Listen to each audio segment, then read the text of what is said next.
I'm Sergeant Beast Larson again. Tip number 7, how to improve your bench press.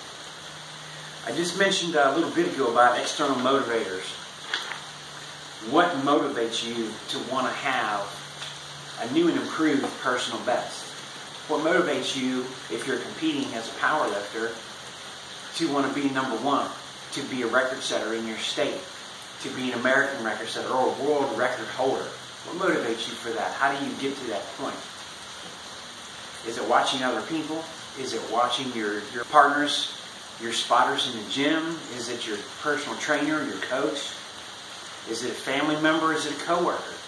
Figure out which one that is, or which ones, multiple people, that motivate you.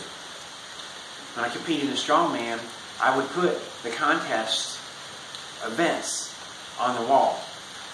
Tape them up on the wall like this. So as I was lifting and taking my 90-second to 2-minute break in between heavy reps, heavy sets, I'd look at it and it would tell me log press, 200 pounds for reps, log press, 3 lifts max, whatever it is you're doing, your deadlift medley, your Atlas stones, the yoke, the farmer's walk.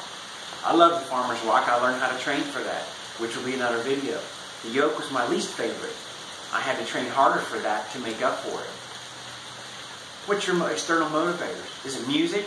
Do you use the headsets? Or do you use the music of the gym? Or just Bluetooth and stereo on the side? Do you have a big giant boombox you like to carry around like in the 90s?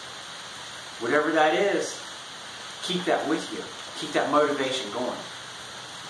What about what you wear? I had a good friend named Glenn. Hope he watches this one day. He gave me a bunch of California Powerhouse Gym exercise pants. Had the elastic band around here, the big baggies. Oh, I felt like, when I wore those, I felt like Tom Platz that had giant legs. I got a smile for that. I'm going back. I'm showing my age. I felt like the days when you would see Venice Beach with Frank Columbo, Arnold Schwarzenegger, Lou Ferrigno. Of course, it's hot in California. They didn't wear the big long pants. They wore little shorts. But still, the pants came from California. It said California on the label, and it made me happy. I wore those when I was doing my big power days. What about your tennis shoes? You may notice a lot of really, really big guys wear boots and don't lace them up when they're squatting or deadlifting. Why do they do that? That's mental. They're putting on a big, heavy boot knowing it's a heavier shoe, but heavier shoe equates mentally to heavier weights. To, I'm blasting up something big and giant. Just like construction vehicles are huge, tires for excavators and loaders are huge. You wear big shoes, makes big muscles. You start thinking big everything, big everything, big everything, your lifts get bigger. You get closer to that new personal best, or going way beyond that. Start thinking like that. Train your brain. Positive thinking, think large. Think when you're eating. You've got to eat to grow. The guys that weigh 300 pounds at contest weight in bodybuilding, they're not eating one little tiny piece of chicken like you get at the restaurant.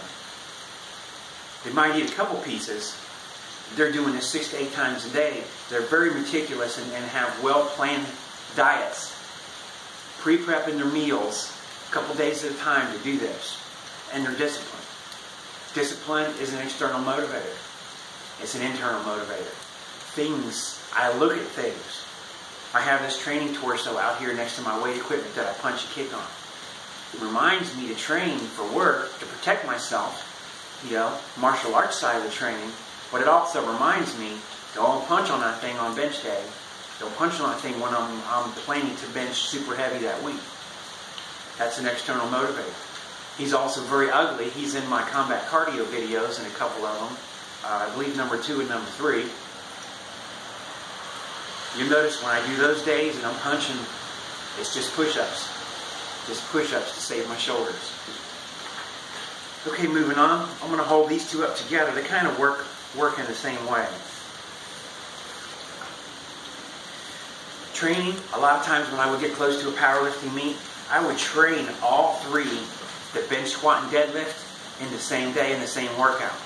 So I was mentally and physically preparing myself. Make sure that it's a checks and balances system, kind of like work. You've got a training guy, and then the quality evaluation, quality controls, the QC guy that comes along and does that. So periodically train all three at the same time, not just your chest day or chest and tries and chest and back. This is a good breakup. It's a good variety. In the same thought, with your workout partners, set up, as you have goals, say 60 days from now, set up a pretend power lift meet between yourselves at the gym. Put that on the calendar, train and work for it. That keeps that discipline, that forces you to get to that point, but it also makes you start to think about your diet. What do you do the last 2 weeks before a contest? The last week before a contest? How do you rest? How much rest, how little rest did you actually get? Who's improving? Who's really pushing and improving? Lastly, the right training partner. If you want to have a good 1 rep max, watch some of the videos. Watch who's in these videos that are spotty. Look at your Jay Cutler and your Kai Green, your Phil Heath videos, 7-time Mr. Olympia.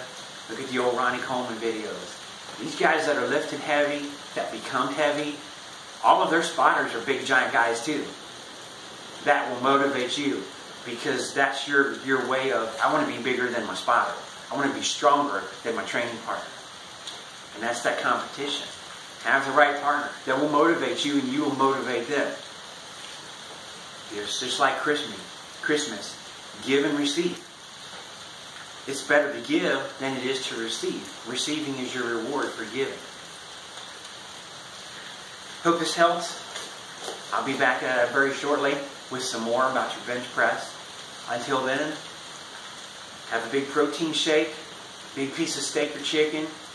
Go out and bust up some good bench reps. Have a good day. Thanks for joining.